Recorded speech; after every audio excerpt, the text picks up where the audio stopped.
একটি গ্রামে কৃষক তার পরিবার নিয়ে থাকতো। কৃষকের নাম ছিল রহমত আলী। তার নিজের কোনো জমি ছিল না, জমিদারের জমিতে কাজ করে তার পরিবার চালাতো। একদিন জমিতে কাজ করার সময় তখন আস্তে রোদ উঠেছে না, কলেজাটা শুকিয়ে যাচ্ছে। হে আল্লাহ, একটু রহমত করো। যদি এই বছর ভালো ফসল না হয় তাহলে মেয়েটার আমাকে কি দেবো?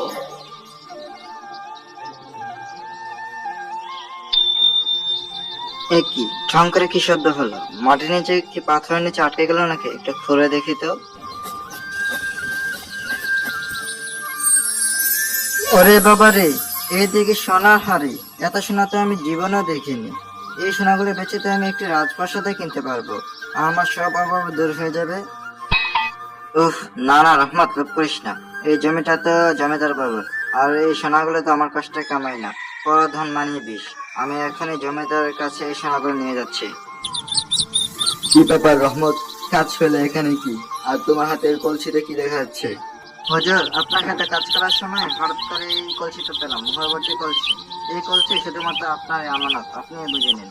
বলো কি রহমত, এই যুগে এমন সৎ মানুষ আছে? তুমি চাইলে তো নিজের কাছে সম্পূর্ণ মুহূর্তে লুটে নিতে পারতে। হুজুর, পেটের খিদে সইতে পারে, কিন্তু হারাম টাকা সইতে পারবো না। আমার ঘরের কামাই, আমি শান্তিতে আছি। চলো ঘরে আসো আগে। তোমার মতো সৎ মানুষ আজ পর্যন্ত আমি দেখিনি রহমত। এই নাও, এই কলেজে অর্ধেক মোহর তোমার। আর তুমি যে জমিতে কাজ করো সেই জমিও তোমার নামে লিখে দিলাম। যাও রহমত, শান্তিতে থাকো। তোমার সততাই আমি খুশি হয়ে গেলাম। শুকর আলহামদুলিল্লাহ, কষ্টের ফল যাতে এত মিষ্টি হয় আজ বুঝলাম হুজুর।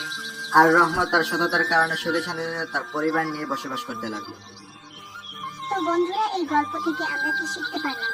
সততা ও বিশ্বাসের পথ সবসময় কণ্টকাকীন মনে হলেও এর শেষ পরিণতি হয় অত্যন্ত মিষ্টি ও সম্মানজনক। হারাম সম্পদের সাময়িক সুখ থাকলেও সততার উপার্জনেই প্রকৃত শান্তি।